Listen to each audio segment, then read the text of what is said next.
comienza allí. Jesús les dijo, quédense todos juntitos allí hasta que descienda poder sobre ustedes. Luego de la llegada del Espíritu Santo sobre esos primeros creyentes, allí comenzó el Señor esa obra maravillosa a través de ellos. Y hoy estamos aquí por el trabajo de ellos. De generación en generación se fue trasladando esta bendición. Ahora, ¿por qué hacemos esta referencia? Porque podemos recorrer el Antiguo Testamento y ver al Dios Padre. Podemos recorrer los Evangelios y ver al Dios Hijo. Podemos, de los Hechos hasta las cartas paulinas, las cartas de Pedro y demás epístolas, vemos cómo el Espíritu Santo se mueve, ¿verdad? Y vemos la manifestación del Espíritu Santo. Entonces, qué importante es que nosotros comprendamos que tenemos un Dios, pero en distintas manifestaciones muchas veces, y que sepamos cómo ver y cómo reaccionar frente al mover del Padre, al mover del Hijo y al mover del Espíritu Santo. Entonces, en base a estos pensamientos que estuvieron dando vuelta por mi corazoncito, gloria a Dios, yo quisiera que nosotros veamos algo. Acompáñame a Mateo, capítulo 7, gloria a Dios. Vemos aquí algo muy importante, mire, y algo que es necesario entenderlo, ¿verdad? Para no malinterpretarlo. Porque usted sabe que cuando nosotros malinterpretamos las Escrituras podemos caer en grandes errores. Dice en el capítulo 7, versículo 21, dice, no todo el que me dice Señor, Señor, entrará en el reino de los cielos, sino el que hace la voluntad de mi Padre que está en los cielos. Muchos me dirán en aquel día, Señor, Señor, ¿no profetizamos en tu nombre y en tu nombre echamos fuera demonios y en tu nombre hicimos muchos milagros? Entonces le declararé, nunca os conocí, apartaos de mí, hacedores de maldad. Y mire la referencia del versículo 24.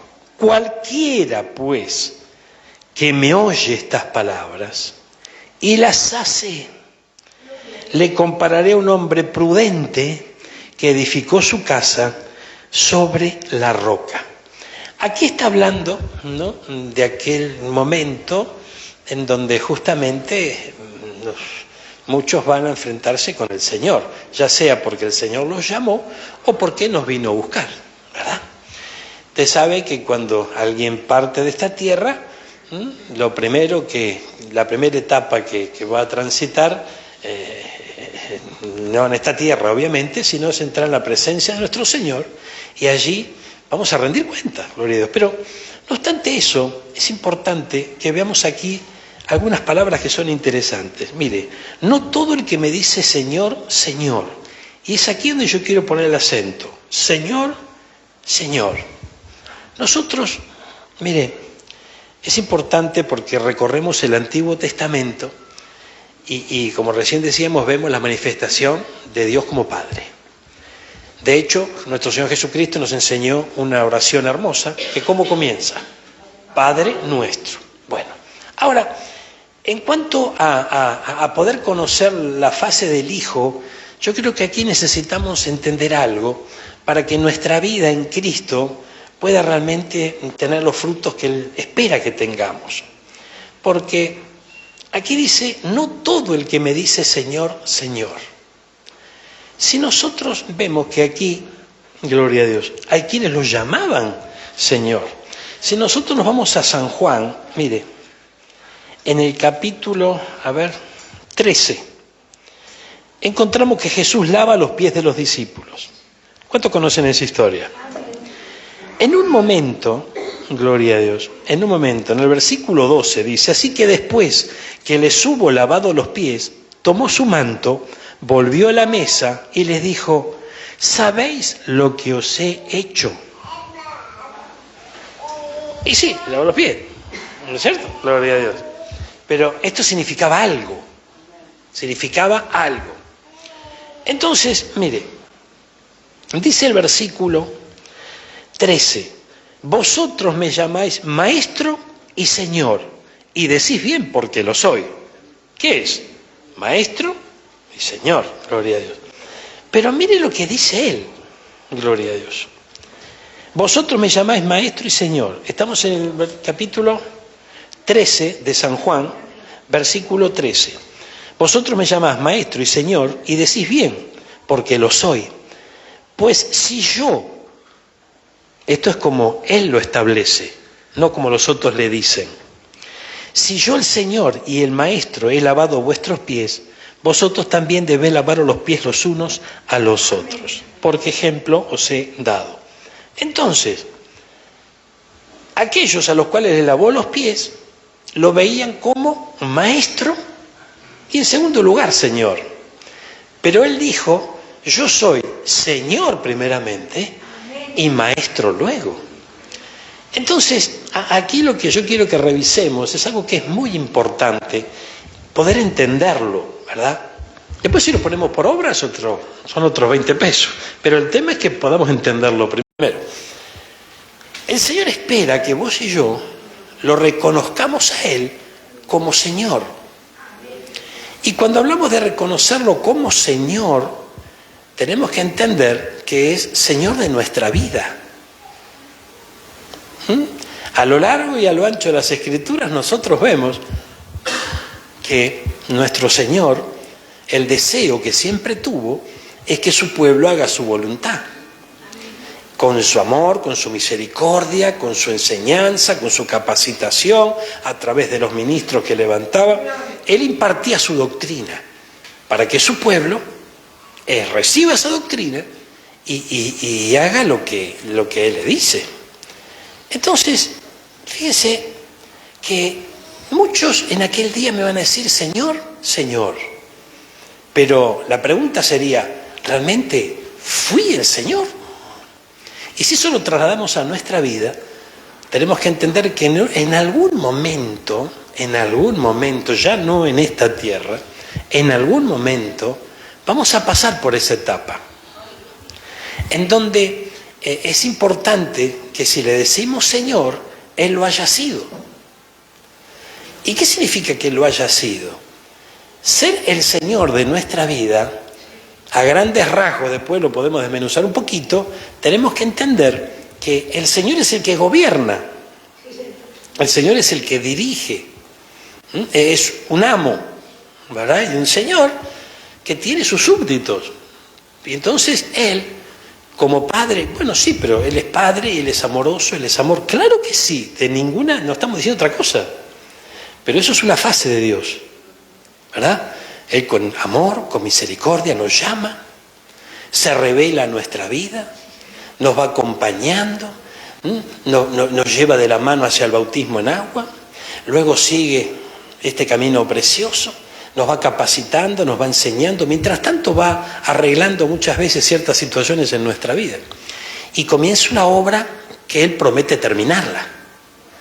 Ahora, fíjense, es importante que nosotros comprendamos que ahí vemos el amor y la misericordia. ¿A cuánto nos llamó con amor y misericordia? A todos nos llamó con amor y misericordia al Señor, ¿verdad? Y no merecíamos tanto amor y tanta misericordia. Ahora, a medida que nosotros avanzamos en Cristo, ¿cuántos saben que en Cristo hay que avanzar? A medida que avanzamos en Cristo, esto no significa ir recolectando años de antigüedad en el Señor. Esto no significa tener algún cargo dentro de la iglesia. No. Avanzar espiritualmente, crecer espiritualmente, desarrollarnos espiritualmente.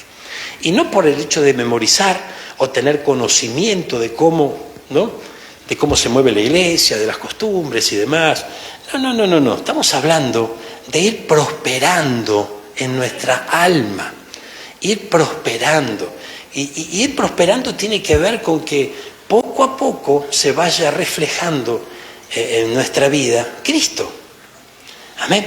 Entonces, mire, gloria a Dios. Ser el Señor de nuestra vida nos está diciendo, yo quiero gobernar tu vida. Pero Él no es un gobernador tirano, ni es un dictador, ¿verdad? No, de ninguna manera. Él solamente puede gobernar nuestra vida, dirigir nuestros pasos, si nosotros se lo permitimos.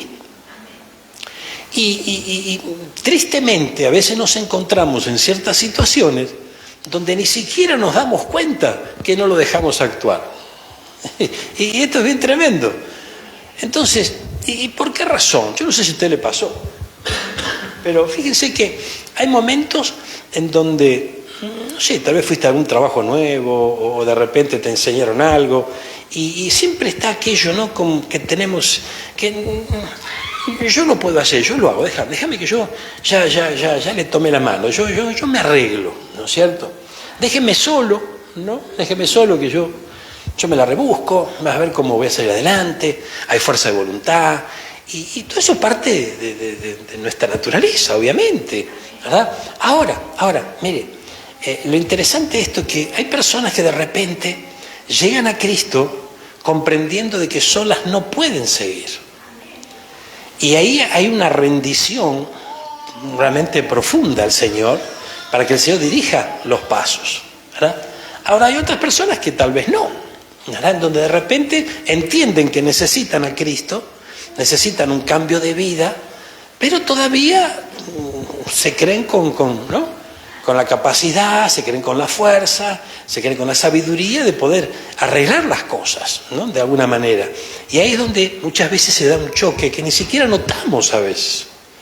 Pero si yo ayuno, yo voy a la iglesia, yo diezmo, yo ofrendo, yo oro, ¿qué pasa que las cosas no cambian? ¿Cómo puede ser que yo hace tanto tiempo que voy al Señor y esta situación en mi vida que me tiene mal no cambia nunca, ¿verdad? Y no nos estamos dando cuenta que para nosotros, al igual que a estos que estaban aquí, muchas veces el Señor es el Maestro, pero no es el Señor de nuestra vida, porque el Señor de nuestra vida seguimos siendo nosotros. Entonces tiene que haber una rendición del trono de nuestro corazón y decir, Señor, ¿no? Gloria a Dios. Ahora, tenemos una historia bíblica de Jacob, ¿no? En la palabra, donde nos muestra que él en un momento dice que dejó todo un costado, al otro lado del río. Allí puso sus bienes, su familia, todo lo que tenía, cruza de este lado y lucha con el ángel, hasta rayar el alba. ¿Cuántos conocen esa historia? ¿Qué nos está diciendo la palabra a través de este ejemplo? Que hubo un momento, un quiebre en la vida de este hombre, en donde dijo, bueno, basta, así no puede seguir la cosa, ¿no? ¿Y qué le dijo al ángel? No te suelto hasta que me bendigas. Entonces, ¿qué significa no te suelto hasta que me bendiga? Y significa que dijo, yo ya no quiero, yo quiero la bendición de Dios, yo quiero que mi vida cambie, quiero realmente encontrarme con el destino que Dios tiene para mí. ¿Cuántos saben que Dios tiene un destino para cada uno?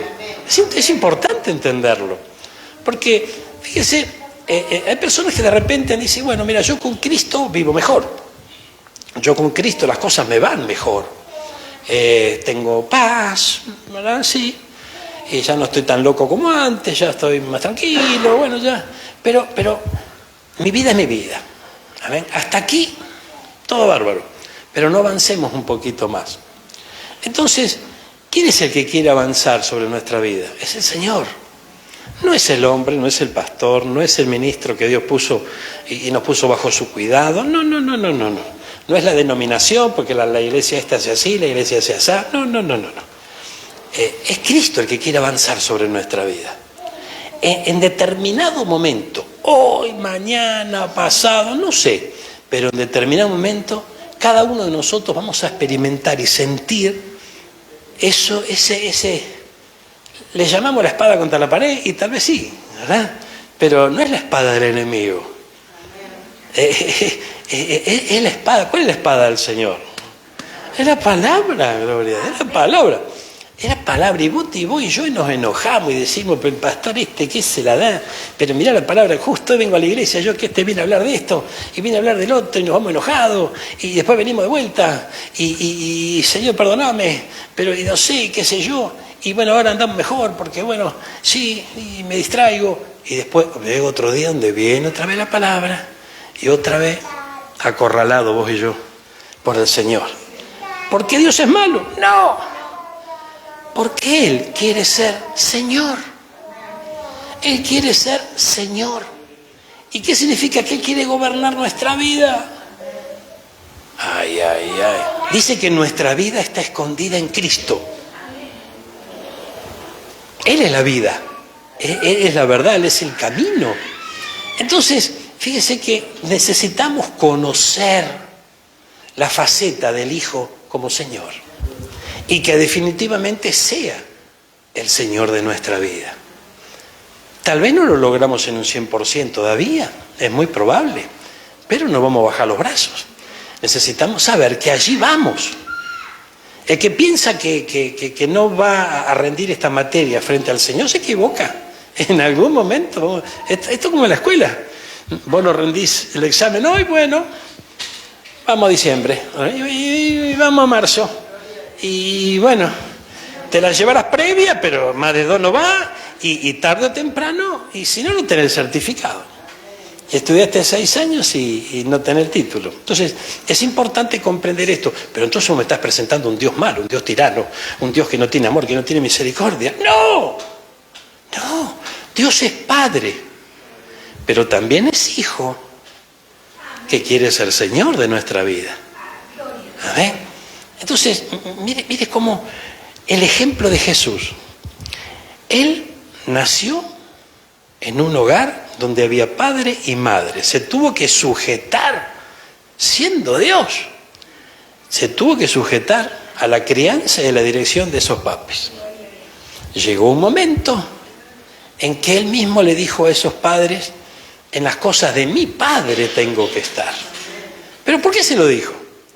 Aproximadamente entre 12 y 13 años tendría Jesús cuando ocurrió esa historia allí, que desapareció y no lo encontraban, y él responde de esa manera: yo estaba en la casa de mi padre. Porque las costumbres del pueblo hebreo era que el chico, cuando nace hasta aproximadamente esos 12 o 13 años, estaba al cuidado de la madre. Luego se sumaba, ¿no? Se ligaba al padre, el padre lo capacitaba en su trabajo para que pueda tener, y formándolo para que pueda desarrollarse y demás. Y también enseñándole la palabra.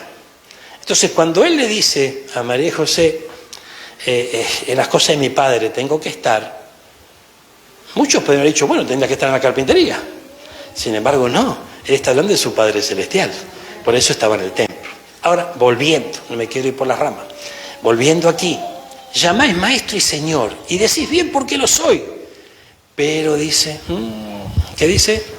Si yo, el Señor y el Maestro, he lavado vuestros pies, vosotros también debéis lavaros los pies unos a otros. Gloria a Dios. Mire, ahora si nosotros vamos conociendo, vamos a buscar Mateo 8:2. Si vamos conociendo la fase de nuestro Señor, ¿verdad?, como realmente el Señor de nuestra vida, vamos a encontrarnos con algunos beneficios. Porque usted sabe que tenemos que comprender algo nosotros. Desde el día en que vos y yo aceptamos a Cristo, automáticamente se levantó un enemigo contra nosotros. Un enemigo que no es una sorpresa para nosotros, porque antes dirigía nuestros pasos y no nos dábamos cuenta. Entonces, ese enemigo va a tratar de ponernos estorbo en el camino del Señor. Y a veces nosotros no lo tenemos en cuenta. Entonces, uno de los estorbos que más rédito le da es que vos y yo justamente nos pongamos en contra de la palabra. Pero sin darnos cuenta, porque ¿quién se va a poner en contra de la palabra?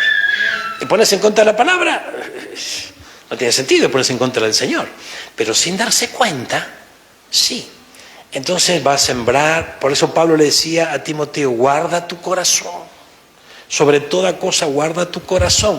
Porque justamente, ¿no?, cuando hablamos del corazón estamos hablando del ser interior, estamos hablando de esos sentimientos, esas emociones, del alma, ¿no? El alma que el enemigo ataca con pensamiento, con situaciones, para poder desviarlo del verdadero camino que el Señor tiene preparado. Usted sabe cuando yo recuerdo que conocí a mi esposa, ella era creyente, y un día me dijo: traje una película cristiana, en la época de la videocasetera, ¿no? Y bueno, a ver, ponela. y puso, ¿no? Me dormí, pero como el mejor, porque me aburrió, ¿verdad? Era una película de esas viejas, antiguas, ¿no? Y mi esposa me dice, pero ¿cómo viendo esto vos te vas a quedar dormido? ¿Qué película era? El Peregrino. Ahora resulta que cuando nosotros vimos El Peregrino, bajo la dirección del Espíritu, la cosa cambió. Porque nos dimos cuenta. ¿Cuánto vieron esa película?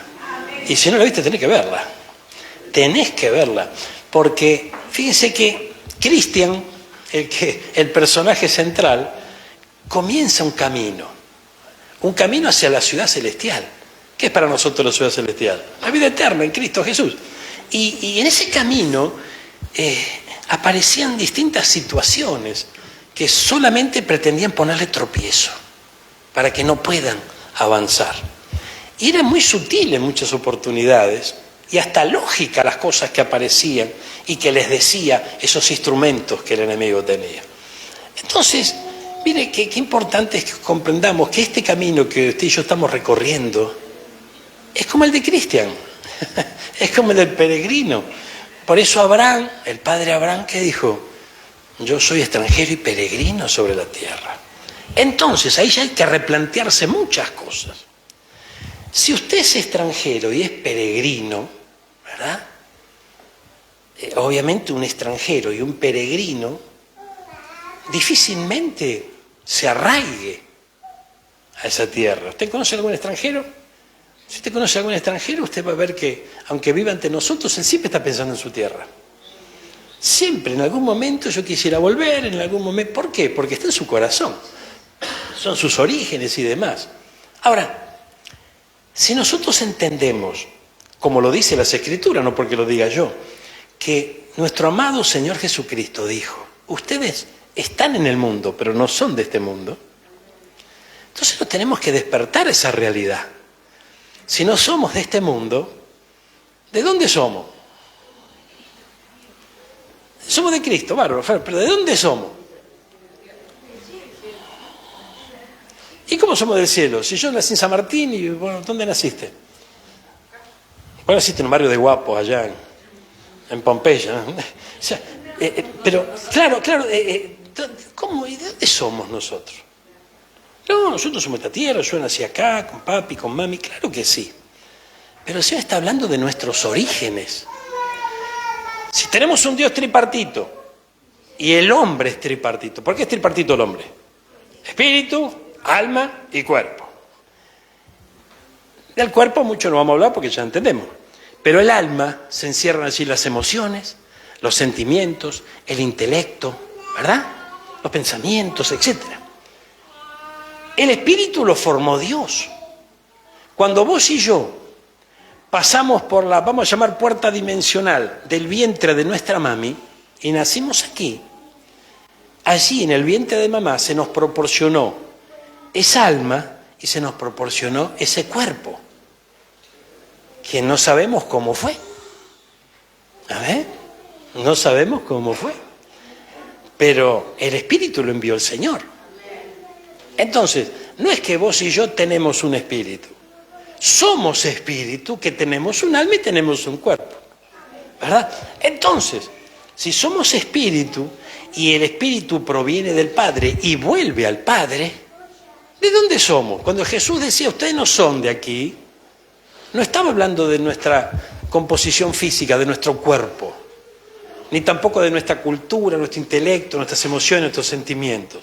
Está hablando de nuestro espíritu. Y eso es celestial. Eso es celestial. Entonces, ya acá la cosa cambia. Acá la cosa cambia porque, imagínese usted que no sé, mañana llega la noticia de que, es una suposición, por favor, no es una palabra profética. Imagínese que mañana llega la noticia a usted y le dice, mira, la verdad, no, te tenemos que decir la verdad, vos sos adoptado. Adoptado, Gloria. ¿Vos sos adoptado? Sí, te adoptamos con papá y con mamá. Fue así la cosa, y bueno, y la historia, no sé, qué sé cuánto. Después del shock emocional, que no sé cuánto puede durar, va a haber un interrogante. Y va a decir, pero ¿y quiénes son mi papá? ¿Quiénes fueron mi papá o quiénes son mi papá? ¿Verdad? ¿Por qué? Porque va a haber un anhelo de poder encontrarnos con nuestra verdadera identidad. Es más, imagínese que usted, hijos de millonarios acá sobre la tierra, le dice, usted es adoptado. Y usted llevó una vida X, con costumbres, con bárbaro. Pero resulta que esos padres biológicos suyos llevan una vida completamente distinta a la que llevan ellos, ¿verdad? Entonces, en algún momento usted se va a imaginar o va a pensar qué hubiese sido de mí viviendo en el hogar que realmente me vieron nacer, ¿no es cierto? Todo un interrogante. Todo eso vemos, y de hecho hay historias como esas. A ver, entonces, imagínense, nosotros tenemos que entender lo que Jesús nos dice. Si no somos de aquí, no es que vamos a estar como Facundo Cabral que dice no soy de aquí ni soy de allá. No, o sea, no somos de aquí, pero somos de allá. Amén. Entonces, hermano, ahí el bichito de la curiosidad tiene que picarnos un poquito. Y tenemos que entender que todo lo que hemos visto, la cultura que hemos recibido, ¿verdad? Las costumbres, etcétera, etcétera, son para esta tierra. El día que usted y yo dejemos esta tierra, no nos llevamos nada de acá. Pero sí regresamos, ¿a dónde? A donde realmente pertenecemos, que es al Padre. Y tenemos la gracia, tenemos el favor inmerecido, maravilloso de parte del Señor, que Él nos entrega las Escrituras. Y nos dice, yo soy Padre, pero también me voy a manifestar a tu vida como un hijo que quiere ser tu Señor. Y el Espíritu Santo te va a llevar a conocer y a poder experimentar el señorío de Cristo sobre tu vida. ¿Qué es el señorío de Cristo? El gobierno de Cristo sobre nosotros. Amén. Entonces, imagínese, hermano, depende del gobierno, depende. No me quiero meter por ahí, pero depende del gobierno que tenemos, la dirección que vamos a seguir. Depende de quién gobierne nuestra vida, va a ser el resultado de nuestra vida terrenal. Entonces, es hora de que nosotros comprendamos que así como a Jeremías un día le dijeron, antes que te formases en el vientre de tu madre, te conocí, te santifiqué, te puse nombre, mío eres tú. Y le menciona el propósito que en el caso de Jeremías era ser un profeta de las naciones. Ahora, si todos somos conscientes en esta tierra, muchos creyentes hoy, somos conscientes de que tenemos un propósito de Dios sobre esta tierra. Ahora, mire, ese propósito, uno se va imaginando cómo es ese propósito. ¿Y cómo te lo imaginas? Mira lo que me pasó a mí. Yo había comenzado el camino en Cristo, no entendía absolutamente nada, y llega un evangelista un día a la iglesia. Yo estaba sentado allí, inmerso en mis problemas y pensando cualquier cosa. Y llega este evangelista y me da una palabra. Y me dice, vos sos un siervo de Dios en potencia. Bueno, está bien, gloria a Dios. Entonces esa palabra empezó a caminar un poquito, ¿no? En mi corazón y en mi memoria, un siervo de Dios en potencia. Entonces yo empecé a mirar a los siervos de Dios. Empecé a mirar para acá, empecé a mirar los ejemplos de los siervos de Dios, ¿no? Y digo, yo tengo que hacer esto. ¿Qué sé yo? Bueno, pero si vos querés, Señor, ¿no? Pero fui viendo ese llamado, ese propósito, lo fui reflejando en ejemplos terrenales. Jamás se me ocurrió orar al Señor y decirle, Señor, ¿qué querés que yo sea? ¿O qué es realmente un siervo? ¿Cuál es la misión, el propósito? ¿Para qué me mandaste a esta tierra? Ahora, ¿por qué nunca lo hice? Porque no lo sabía. No lo sabía. Entonces, está bien tremendo, hermano. Fíjense, yo hace un tiempito atrás, y yo recuerdo en la televisión, vi un reportaje que le hicieron a un hombre que justamente había sido hijo de desaparecidos. Y en la época dura que nos tocó vivir, de la dictadura y demás. Entonces, claro, primero era una sospecha, después salió a luz la cosa y se conectó con las abuelas y se encontró con su propia abuela, que la conoció y le empezó a contar de sus padres que estaban desaparecidos y demás. Y lo tremendo, y a mí me llamó mucho la atención, que a partir del momento en que él, ¿verdad?, conoce su verdadera identidad, la vida cambió. Porque él estaba desarrollando un trabajo, la dirección era completamente distinta en su vida, y de repente todo cambió. Y ese cambio tenía mucho que ver con lo que sus padres hacían en aquellos días, ¿verdad? No estamos hablando de política acá, ¿eh? No, por favor, no malinterpretemos esto. Estamos hablando de identidad. Lo importante es que tener una identidad bien definida, sabiendo quiénes somos. Porque vos y yo podemos decir, yo soy un ganador, yo soy un número uno, el Señor me llamó a la victoria, yo tengo que levantarme en el nombre de Jesús, y está muy bien. Pero también tengo que saber quién soy y qué espera Dios de mí. Lo primero que espera es que Él sea nuestro Señor. Que Él comprendamos todo. Después, si nosotros lo aceptamos, no es otra historia.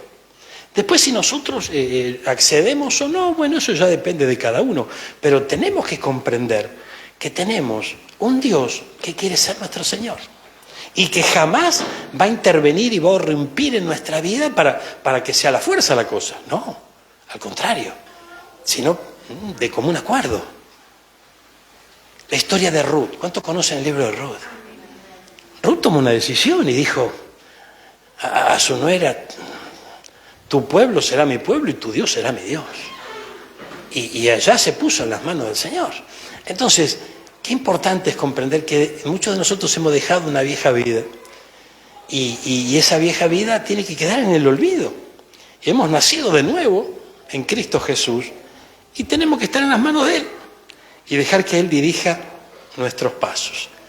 Cuando ese señorío empieza a revelarse en nuestro corazón, ¿qué sería eso?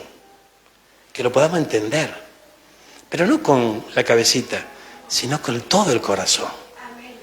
Y nos caiga bien, porque de repente, si a usted hoy le están diciendo, hay alguien que quiere ser el Señor de tu vida, y usted dice, bueno, pero está todo bien, pero yo también quiero tomar mis decisiones, yo quiero hacer esto, yo quiero hacer otro. Entonces yo voy a decir, bueno, dale, seguí nomás, gloria a Dios. ¿El problema? Gloria a Dios. Ya nos encontraremos más tarde. Yo cuando tenía 15 años hice eso. Y llegué a Cristo a los 29, casi 30. Con mi esposa hablamos de esos 15 años el otro día. Fueron los peores 15 años de mi vida. Pero los peores 15 años de mi vida. Dolor tras dolor, fracaso tras fracaso. ¿Ah, usted me veía? Ajá. Yo era el rey de la canción, ¿eh? Estaba todo bien, ¿verdad? Pero acá estaba. Mi abuela decía, la procesión por dentro. ¿Eh? Entonces en esos momentos de soledad, vos te quedás ahí. Ay, ay, ay. Si hay un espejo, lo querés correr porque te habla el espejo. Después te acostás y te habla la almohada, porque anoche se acuerda lo que le dijiste. Amén. Después, de cansado, te dormís y hasta en sueño te habla el Señor. Entonces, es importante comprender, hermano, que eres un Dios bueno. Dios es bueno. Si Dios es bueno, vamos a Jeremías 29:11. A ver, no sé, la Biblia de las Américas, ponele. A ver, gloria a Dios. Vamos hasta Jeremías 29:11. Mire lo que dice este versículo. ¿Será para nosotros o para Jeremías, hermano? Yo creo que lo que está en la Biblia es para mí, es para vos y es para todos. Mire, mis planes para ustedes solamente yo lo sé. Y no son para su mal. ¿Qué estamos leyendo? La Biblia, pastor. Bueno, gloria a Dios. ¿Usted cree en la Biblia? Entonces denle un aplauso porque cree en la Biblia. No son para su mal, sino para su bien. Voy a darles un futuro lleno de bienestar. ¿Cuántos manejan? ¿Cuántos conducen acá? ¿Vio qué? ¿O me pasa a mí solo? Cuando maneja otro, Es como que no, está bien, pero bueno, gloria a Dios. No es como que si dormimos con un ojito así y otro, ¿no? Porque estamos, como lo hacemos nosotros, no lo hace nadie. Amén. Sí, ahora, eso se traslada a muchas áreas de nuestra vida. Él tiene los planes. Yo tengo que creer que no son para mi mal, sino para su bien. Ahora, déjeme trasladarlo a los días del Éxodo. Por mandato de Dios, Moisés se presenta delante de Faraón. El Faraón oprimía al pueblo y el Señor le dice a Moisés, anda y decirle a Faraón que suelte a mi pueblo. Va Moisés y le dice a Faraón, así dice el Señor, tenés que soltar a mi pueblo. ¿Y qué pasó? Faraón se enojó y los oprimía al doble. Más trabajo les dio. Imagínense, después lo querían matar a Moisés. Si estamos esclavos, estamos trabajando la mañana a la noche, vení, te metés acá, revolvés el avispero y ahora tenemos que trabajar el doble. Y resulta que venís en el nombre del Señor. Entonces aquí vemos un principio que tenemos que conocer. Antes de las grandes bendiciones, que en esta historia ¿qué vendría a ser? La salida de la esclavitud. Antes de las grandes bendiciones, hay momentos en que puede venir todo lo contrario. Mira que si decía amén. O sea, puede venir todo lo... Cuando viene todo lo contrario, vos decís, pero... Yo le contaba a un hermano, hace mucho tiempo atrás, que cuando yo llego a Cristo, a mí me decían, Cristo es la solución. Con Cristo se vive mejor, necesitas a Cristo. Tu vida va a cambiar. Y yo tenía algunos conflictos, tenía algunos problemas. Entonces, bueno, vamos a Cristo, gloria a Dios. Y resulta que a partir del día en que yo abro mi corazón a Cristo, en 90 días me fundí. Pero me fundí. Y es más, yo veía algunos hermanos que Cristo los prosperaba y contaban testimonio. Y yo de mal en peor iba, cada vez peor, cada vez peor. Entonces medio que no llegué a enojarme, pero andaba medio, ¿no? Gloria a Dios. Y en aquel momento un líder de la iglesia me dijo, ¿sabes qué pasa? Que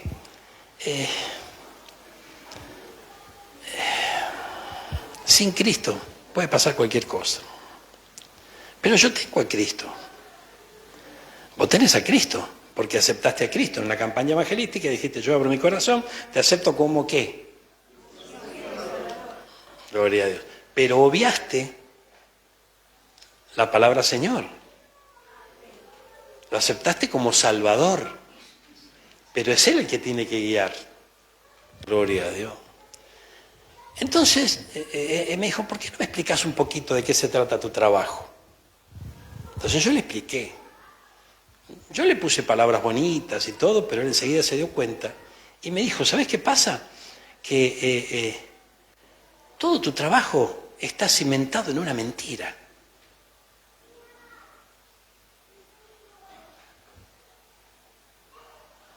Y yo digo, oye, yo no concebía otra manera de trabajar en el rubro en que yo trabajaba sin mentir. Pero todo, la piedra fundamental era la mentira, era el engaño. Entonces, cuando yo me sentaba en mi escritorio a hacer las trapisondas de cada día, me salía mal. ¿Por qué? Porque estaba el Señor allí. Entonces, todos daban testimonio que Cristo los prosperaba, los bendecía, avanzaban. Y yo para atrás, y para atrás, y para atrás. Cuando llegué bien atrás, ahí me dijo el Señor, bueno, ahora vamos a darle para adelante. Pero te vas a tener que tomar mi mano. Y ahí las cosas empezaron a cambiar. Pero antes tuve que entender que es de la mano de Él. Que Él es el que gobierna, no con una vara. No, sino que nos lleva de la mano. La conversión de Saulo, léala allí en el libro de los Hechos. ¿Saulo quién fue? El que luego se convirtió en el perito arquitecto de la iglesia, Pablo. ¿Qué pasó? Se quedó ciego cuando se encontró con Jesús. Lo tuvieron que venir a buscar, lo llevaron de la mano a la ciudad. Y Jesús le dijo, allá te van a decir lo que tenés que hacer. Al gran Saulo decirle lo que tiene que hacer. Claro que sí. Se tuvo que humillar allí, quedó sin vista, hasta que dijo, bueno, yo me encontré con el Creador. Mi vida es otra a partir de hoy. ¿Verdad? Ahora, fíjense, qué interesante es comprender que el Señor de nuestra vida tiene un plan. Tiene un diseño. ¿Amén? Y vos y yo no lo conocemos. Es como de repente nos dan una dirección, pero jamás fuimos. GPS nos guía y vos y yo confiamos en lo que dice el GPS, ¿no es cierto? Si está bien configurado, está actualizado, llegamos. Si no, a lo mejor no. Pero el Señor nunca falla. ¿Cuántos están entendiendo esto? Algunos de los beneficios que tiene el señorío de Cristo en nuestra vida. Mire lo que dice. Mateo 12:8. Gloria a Dios. Mateo 12:8. Fíjense, hermano. Las escrituras son maravillosas. Gloria a Dios. ¿Sabe que 12:8 de Mateo? Ahí está. Porque el Hijo del Hombre es Señor del día de reposo. ¿Amén? Fíjense qué interesante esto. Porque aquí nos habla de que el Señor, siendo Señor, reconociendo nosotros su señorío, Él nos va a hacer experimentar el reposo. Mira, hermano, gloria a Dios. Yo recuerdo que en aquellos días de lo que yo le menciono, yo trabajaba de la mañana a la noche, y dale, que el domingo también, y gloria a Dios. Y llevaba a mi Señor a la iglesia y me iba a trabajar de vuelta. Y usted sabe que después me di cuenta que los peores días de trabajo mío eran los domingos. Es donde peor me iba. Y mi pastor me dijo en aquellos días, lo que pasa es que vos no respetás el día de reposo. 6 días trabajarás, dice la Biblia, ¿verdad? Y ese día es para adorar a nuestro Dios, para servirle, ese día es para honrarle, es un día apartado para el Señor. Bueno, yo entiendo que hoy nosotros no somos sabatistas, ni lo comprendemos, el mundo moderno en estos días cambió mucho la cosa, es bárbaro, gloria a Dios. Pero la decisión es mía muchas veces, si depende de mí, Hoy tenemos un hermano que está comenzando en el Señor un nuevo tiempo, ¿verdad? Y gracias a Dios consiguió un trabajito en estos días, y es un trabajo que le va a permitir sustentarse. Si no trabaja, no come, ¿verdad? Pero tiene que trabajar el domingo a la mañana, ¿verdad? Es una situación límite, ¿verdad? Entonces, frente a una situación límite en este mundo moderno, lamentablemente, y bueno, a veces hay que acceder. Pero la cosa es que si el tiempo se extiende y siempre, en vez de adorar al Señor, estamos trabajando, tarde o temprano nos vamos a volcar para el otro lado. Porque los ambientes nos van atrapando. ¿Cuántos saben eso? Entonces, el día de reposo, el día que se consagra para el Señor, es muy importante, muy importante. Entonces, nosotros vemos ese día, conforme a nuestra cultura, como nuestro día de descanso. Y bien lo estamos viendo. Pero también lo asociamos a nuestro placer personal. Nos vamos a pasear, y está bueno pasear con la familia, a mí me encanta. Está bueno poder conocer lugares, está bueno, claro que sí. Pero primero está el Señor. Ahora, yo puedo decir, no, primero está el Señor, pero me transformo en un religioso que lo único que hago es ir a la iglesia. Tiene que estar en mi corazón ese anhelo de ir a honrar a mi Señor. Ese es el verdadero evangelio. De repente yo puedo tomarle la mano al evangelio y me acostumbro a ciertas prácticas y todo bien, pero no se trata de eso. Se trata de entender con la mente, pero también con el corazón, que venimos a honrar a un Dios vivo, que venimos a darle toda la gloria a Él. Entonces ahí las cosas empiezan a cambiar. Mientras nosotros vamos a la iglesia y se transforma en rutinaria la cosa, muchas cosas no van a cambiar. Por eso es que tanta gente desilusionada aún en Cristo, diciendo yo hace rato que voy a la iglesia, hace rato que hago esto, que hago aquello, que hago lo otro, y las cosas no cambian. Bueno, porque a lo mejor el enfoque está equivocado. Vos podés ir a la iglesia, vos podés servir, vos podés diezmar, vos podés ofrendar, hacer montones de cosas. Y no está mal que la hagas, pero falta algo, que Él sea Señor de la vida. ¿Y qué significa que sea Señor? Y por ejemplo, antes de tomar una decisión, consultarlo a Él. ¿Y cómo sé que de Dios no es de Dios? Bueno, hay una fórmula que no falla nunca. Yo hablo con Dios a través de la oración, Él habla conmigo a través de la palabra.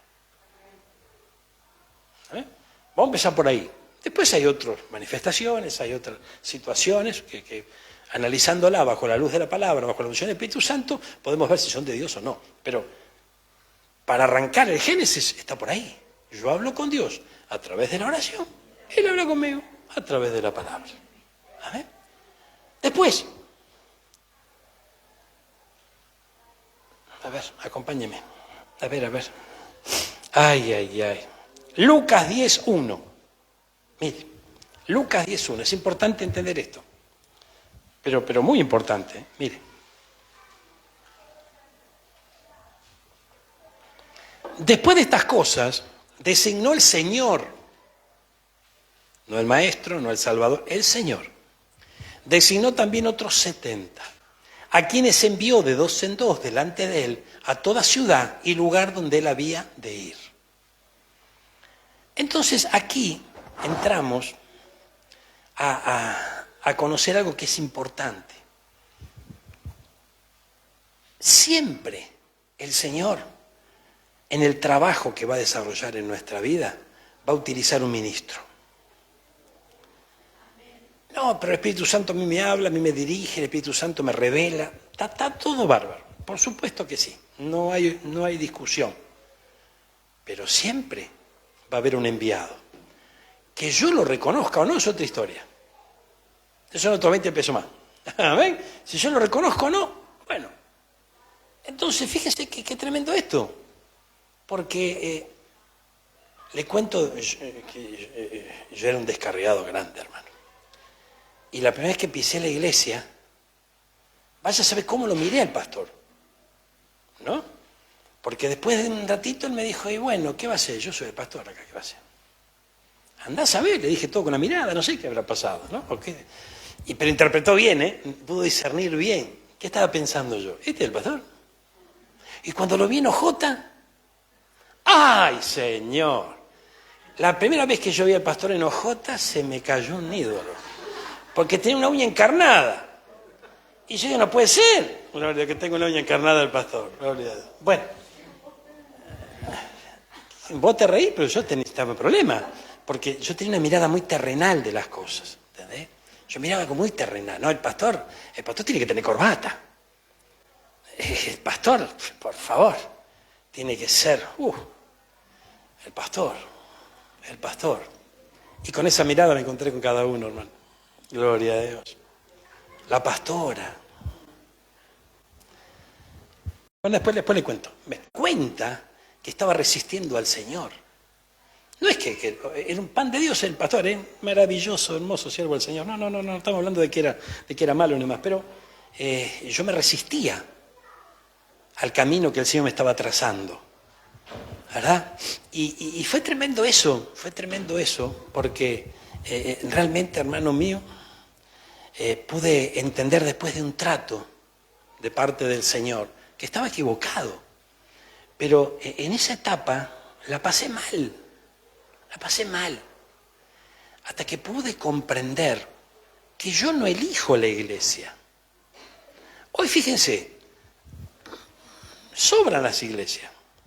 Entonces uno puede elegir, voy para acá, voy allá, con este me identifico, con aquel no. Mira, hermano, yo no me identificaba con nada en la iglesia donde llegamos, pero absolutamente con nada ni con nadie. ¿Por qué?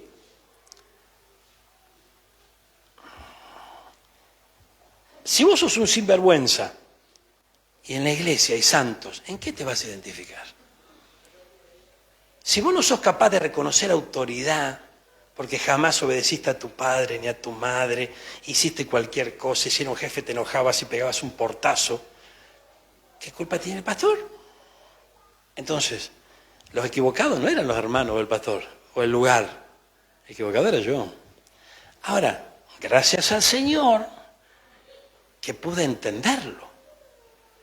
Pero si no lo entendés, si no lo entendés pasa el tiempo, pasan los días, pasan los meses, pasan los años, ay, pasará más de 1000 años, mucho más. Y cuando el Señor, que espera involucrarnos en ese plan de bienestar, nos está guardando vos y yo, que a lo mejor estamos dando vueltas por aquí y por allá. La iglesia definitivamente no la elegimos nosotros. Y si la elegimos, y bueno, los resultados van a estar a la vista, seguro. La iglesia la escoge el Señor. A Pablo lo agarraron de la oreja y le dijeron, allá se te va a decir lo que tenés que hacer. A Pablo, que pegaba un grito y un ejército temblaba. A Pablo. A Naamán. Le dijeron, andá y zambullite 7 veces en el Jordán. Y se enojó.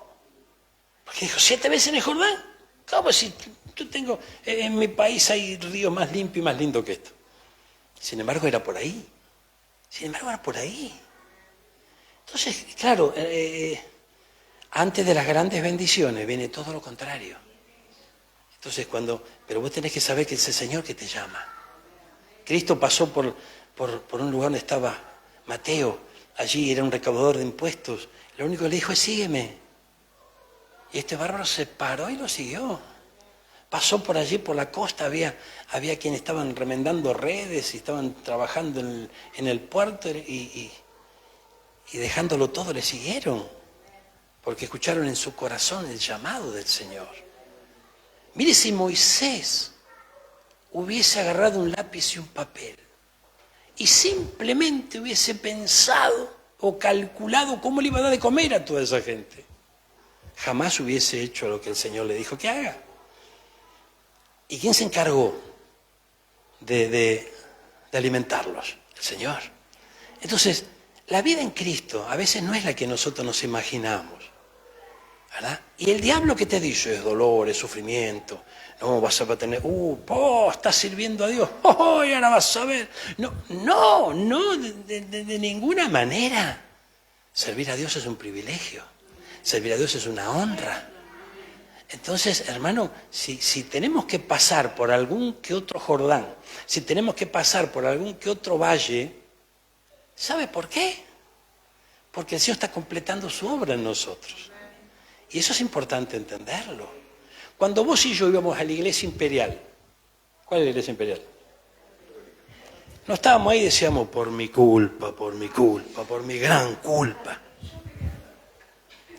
Pero no nos importaba nada. ¿Qué me importa? ¿A vos te importaba cuando decías mi culpa? No te importaba, ¿verdad? Pero esa cultura nos abraza. Entonces el diablo te dice, ¿te das cuenta de lo que es el pastor? Porque vos fuiste un desastre, te lo mereces este trato. Ahora vas a ver, Dios te va a dar Dios porque te tienes que enderezar. Vas a tener que sufrir. Y después viene otro y te dice, pare de sufrir. Y vos que estás sufriendo, y enojado porque estás sufriendo, decís, oye, ¿no será que? Gloria a Dios, ¿no? Hermano, la iglesia se tiene que despertar. La iglesia tiene que comprender que hay alguien que quiere ser el Señor de nuestra vida. Cierro con esto, mire hermanito querido. Aleluya, gloria a Dios. Mire. Romanos 4:8. El reconocer el señorío de Cristo tiene un beneficio importantísimo. Bienaventurado el varón a quien el Señor no inculpa de pecado. Entonces, ¿qué hace reconocer el señorío de Cristo? liberarnos de la culpa. Liberarnos de la culpa. Mire, hermano, usted y yo hemos nacido de nuevo. ¿Qué significa eso? Allá tenemos una chiquitita, ¿verdad? Si nosotros la observamos, yo observo a mi nieto también, y veo como él es una esponja, él aprende todo lo que le transmiten y está allí, ¿no es cierto? Y con deseos. Yo lo veo a Mateo que él entiende todo, pero no sabe cómo ponerle palabra todavía. Entonces, pero lo va entendiendo y quiere desarrollarse. Bueno, nacer de nuevo en Cristo tiene mucho que ver con eso. No es que con la sabiduría que ya adquirimos, con el entendimiento que tenemos, con la experiencia, ahora nos va a ir mejor. Porque eso sería agregar a nuestra vida el Evangelio. Cuando en realidad nos dan una vida nueva en Cristo. Entonces ya ahí hay que replantearse muchas situaciones. ¿Qué será obviamente del futuro de alguien que se pone en las manos del Señor? Obviamente que la bendición lo va a alcanzar. Pero allí tiene que estar involucrado el Señor en mi matrimonio, tiene que estar involucrado el Señor en la relación con mis hijos, tiene que estar involucrado el Señor en mi trabajo, en mis finanzas, en mis decisiones, en todo, en todo. Y no es que haga una oracioncita, 2, 3, y 4, 5 amén y chao. No. O sea, voy a dar un paso, tengo que saber que ese paso lo respalda el Señor. Voy a tomar una decisión, Señor, guíame, por favor, gloria a Dios. Entonces, es muy importante que aprendamos a depender de Él. Y si aprendemos a depender, vamos a vivir la vida que Él tiene preparada para nosotros, que de seguro es mejor que la nuestra. Vamos a ponernos de pie y vamos a orar por esta palabra. Aleluya. Él está aquí, aleluya. Gloria a Dios. Apocalipsis 17:14, mi hermano, búscamelo por allí. Gloria a Dios. Mire. Apocalipsis 17:14. Él está aquí. Aleluya. Gracias, Señor. ¿Suena esto? Gloria a Dios. Mirá. Pelearán contra el Cordero.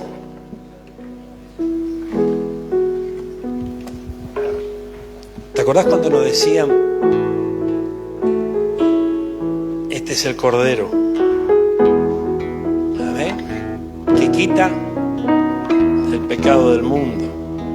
Y vos y yo ni siquiera sabíamos de qué se trataba eso. Mire, ese Cordero que vino a entregar su vida por todos nosotros se llama Jesucristo de Nazaret. Y Él lo hizo por amor. Aleluya. Y nos trajo liberación, nos da salvación. Pero Él pretende ser el Señor de nuestra vida, para que no todo quede allí en la salvación, sino que podamos ir avanzando en el conocimiento de Él e ir encontrando esa vida que está escondida en Él, que es completamente distinta. Pelearán contra el Cordero y el Cordero los vencerá, porque Él es Señor de señores. Esa es la naturaleza del Cordero.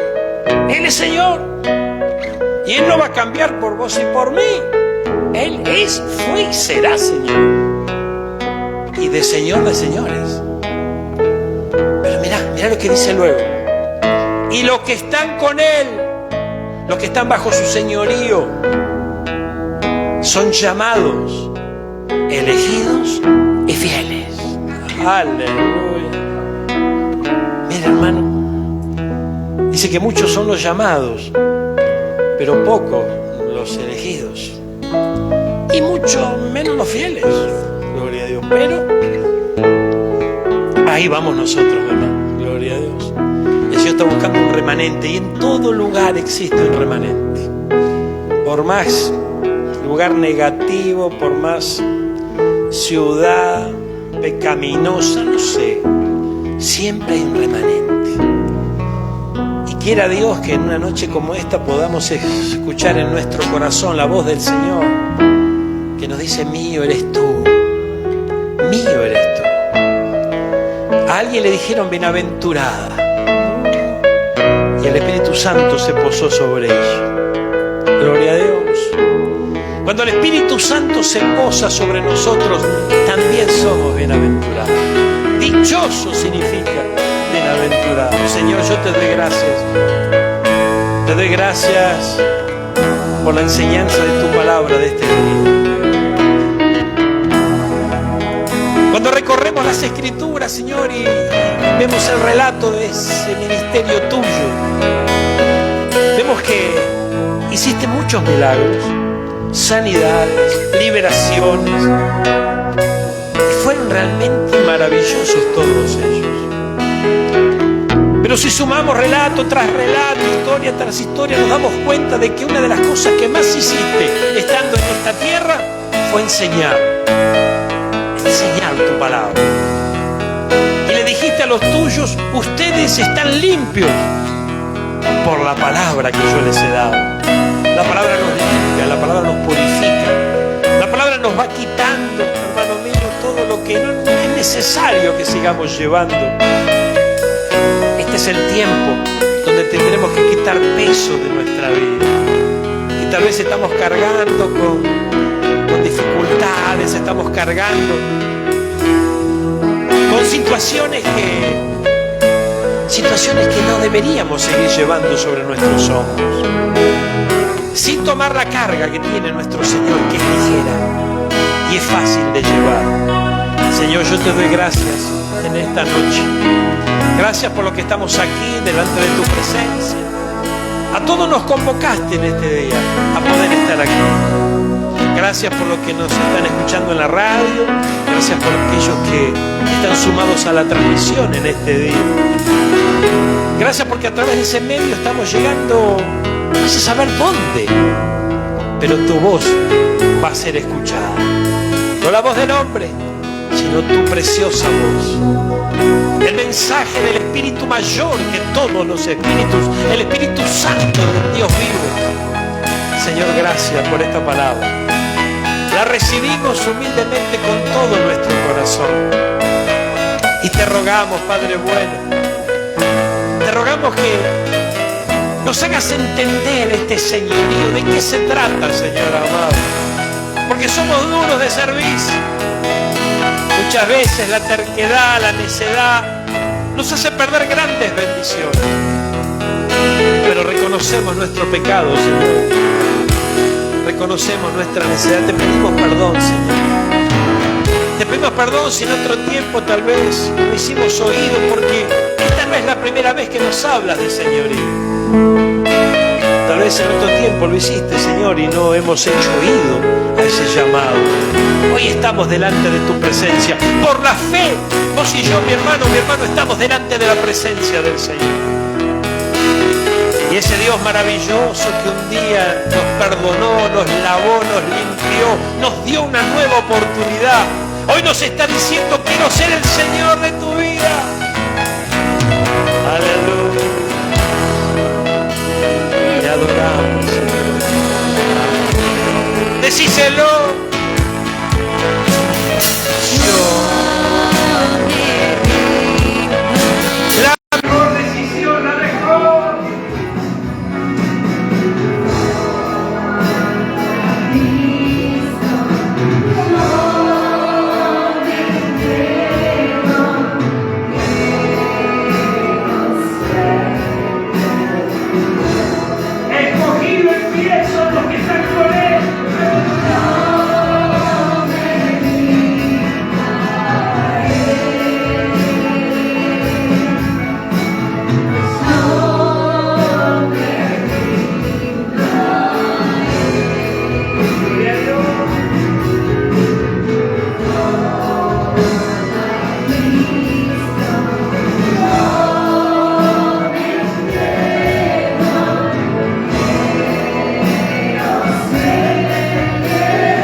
Gracias, Jesús. Tome su asiento un instante. ¿Saben qué? Ahora vamos a estar orando por las ofrendas, pero en una oportunidad yo meditaba sobre todo esto. Y no por casualidad. Yo estaba viajando en el auto y escuchando la radio cristiana.